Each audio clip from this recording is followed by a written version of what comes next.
Hi, and welcome to Sarge Notes once again. Listen, today we're going to get into the world of campaign finance law. Now, I know this doesn't sound all that exciting, and there's really only a little bit that you need to know for the AP exam, but I want to go through it and why we have it and all of this.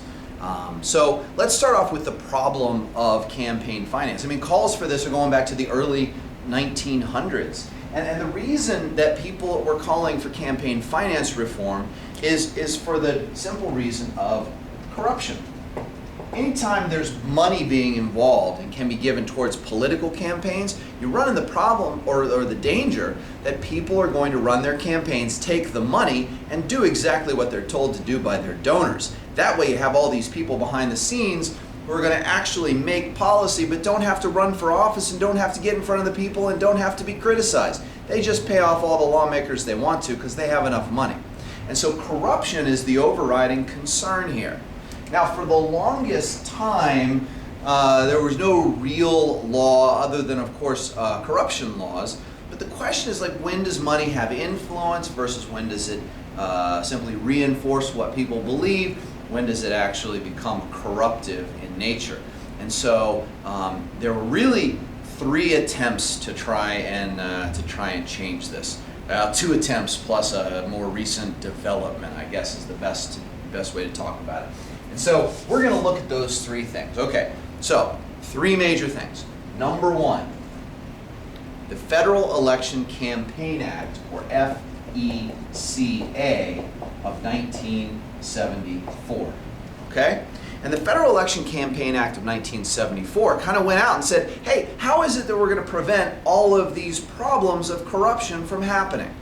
And they thought, well, let's look at some basic things. How about if we limit the amount of money that can be donated to particular candidates by individuals or corporations or something like that?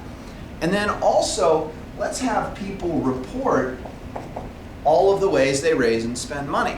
And we can put it on the public record, and then we can go through and sort of keep an eye on everything. And then finally, let's have some public funding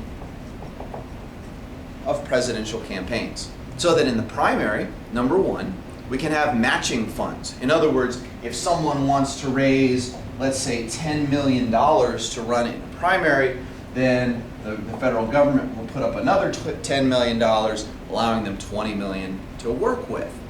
This would sort of cut down on the influence. This is for the primary. And then for the general election, we'll have total public funding. All right? In other words, the federal government will finance the whole thing. Now, the idea here is that people wouldn't have to go out and search for money, and campaigns cost a lot of money, and so therefore they wouldn't be beholden to the interests of money. There are a couple problems with the Federal Election Campaign Act. Okay? Number one problem is the problem of free speech. In a Supreme Court decision, Buckley v. Vallejo, and I think this is one that'll probably or could very well show up on the AP exam.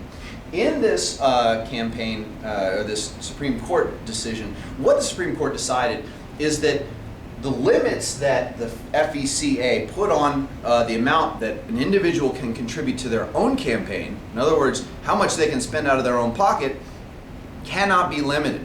If I want to run for President of the United States and I want to spend $200 million of my own money, that's okay because, guys, I'm not going to corrupt myself.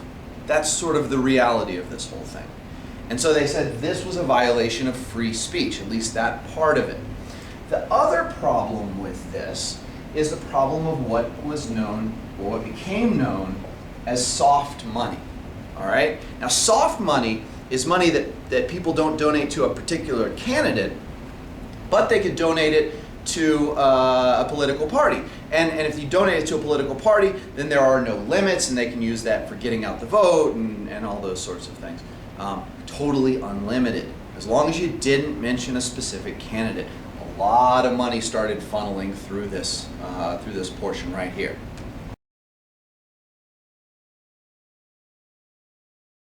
Hey, fun fact number one, we're talking about money here in presidential campaigns. Look at the numbers, guys. Obama spent or raised, $716 million during the last campaign in 2012. Contrast that with Romney, who raised $446 million. You want to talk about a lot of money? That's over $1 billion that the two candidates spent to get elected president. That's television ads, that's personal appearances, that's flying around the country. Oh my gosh, guys, this is a lot of money. What does 2016 bring? Do we break the 2 billion mark? I don't know, we'll see. Okay, so number two, the second thing that you need to know about campaign finance reform really came about in 2002. So we're talking about almost 30 years after the Federal Election Campaign Act. Soft money's being used, corporations and individuals are being limited in their donations and all of this. Well, in 2002, Congress passed the Mccain-Feingold Act. All right, the Mccain-Feingold Act of 2002 was very basic, and I mean it was good, but it was very basic in the things that you need to know about it. Number one, it banned soft money. No longer could all these contributions be made in unlimited amounts to these sort of political party kind of activities. Okay? The other thing it did is it raised contribution limits, so that rather than the low limits which were set in the Federal Election Campaign Act, now they're a little bit higher. Individuals could contribute certain amounts, and really I don't even want to get into the amounts because you don't need to know them, so don't get bogged down in the numbers. All right? Know that this raised the limits. The intent being that if you can donate a little bit more as an individual, then you're less likely to find these other avenues to try and donate money. So these are really the two main things that it did. Now, a result of this is the creation of the groups that become known as 527s. Section 527 of the tax code set up a little loophole for these people to get through. And 527s are groups that raise money independently and that can create political ads or advertise about a political campaign, but are not affiliated with any candidate or any particular campaign. And they can't come out and say, vote for so-and-so. They have to do it in such a way that they don't endorse a particular candidate. Well, in the 527s in 2004, when John Kerry ran against George W. Bush, became a big factor. Because while these 527s cannot make an ad for a political candidate, they found in 2004 that they could legally make campaign ads against a candidate. And there was one group in particular called the Swift Boat Veterans for America, who campaigned for George W. Bush, but using 527 money, which is unlimited, they made ads against John Kerry. And if you look under YouTube and you search for John Kerry and 527s or John Kerry and Swift Boat Veterans, you'll see some examples of the type of ads that they were running. And these were running constantly because there's no limit on how much money they could put into it. And so this is kind of where we are right now.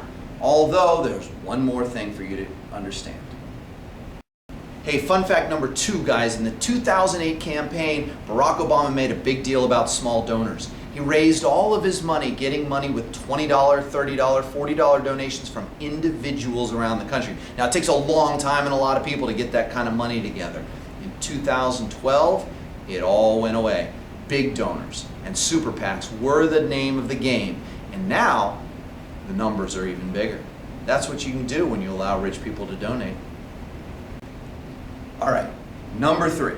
This is the one, I don't know if it's going to make it onto the AP exam just yet, although we're getting to the point where it probably will, if not this year, probably next year. Okay? Number three. This is the most recent change to campaign finance law. It's called Citizens United. And this is a court case that was brought by a group known as Citizens United. See, they wanted to make this documentary about Hillary Clinton. But according to campaign finance law, they couldn't air it during the actual campaign.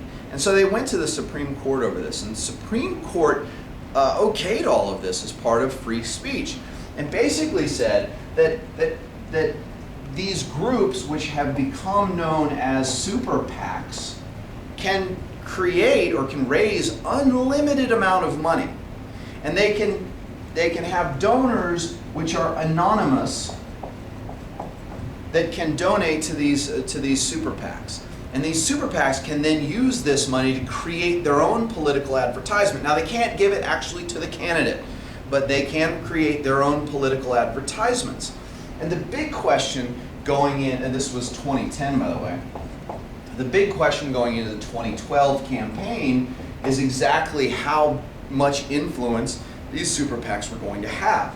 And what we found is that they actually created a huge amount of money that they added to the campaign process. Now, it happened on both sides, so the Republicans didn't have a monopoly on this, but the money was flowing as a result of this. Now, it's too soon to see what the long-term impact of the Citizens United case is, but right now, there are limits to what individuals can contribute. There is a ban on soft money, and these groups have ways of contributing indirectly to campaigns in order to sort of sway the way that the campaign goes. That's really all you need to know. Now, if you want to go into a legal career and you want to research campaign finance laws, you can make a lot of money on campaigns, making sure that they keep in line with all of the laws. But for the AP exam, just remember three things. Number one, Federal Election Campaign Act. Number two, the Mccain-Feingold Act. Number three, Citizens United. Thanks for watching. Hey, final thought for the day, guys. Listen, all of this talk about money and what it does for politics is all well and good, but you and I will really never probably be in a position where we're going to make any difference in the amount of money that presidential candidates raise. What's important to understand is that in a democracy like ours, we don't want the big moneyed interests to have an unfair advantage in politics. And the reality is that if super PACs are unlimited in what they can contribute these days, then maybe they do. If someone donated $10 million to my campaign, I'd feel a little bit indebted to them. It doesn't mean that I would do something just because they gave me money, but I might do something that we both agree on. Is that wrong? Is that corruption? Or are they just giving money to the candidates that they know will vote the way they want to? In the end, guys, a democracy exists for its people. You guys are going to have to answer these questions as you and your generation get older. Something to think about. Thanks.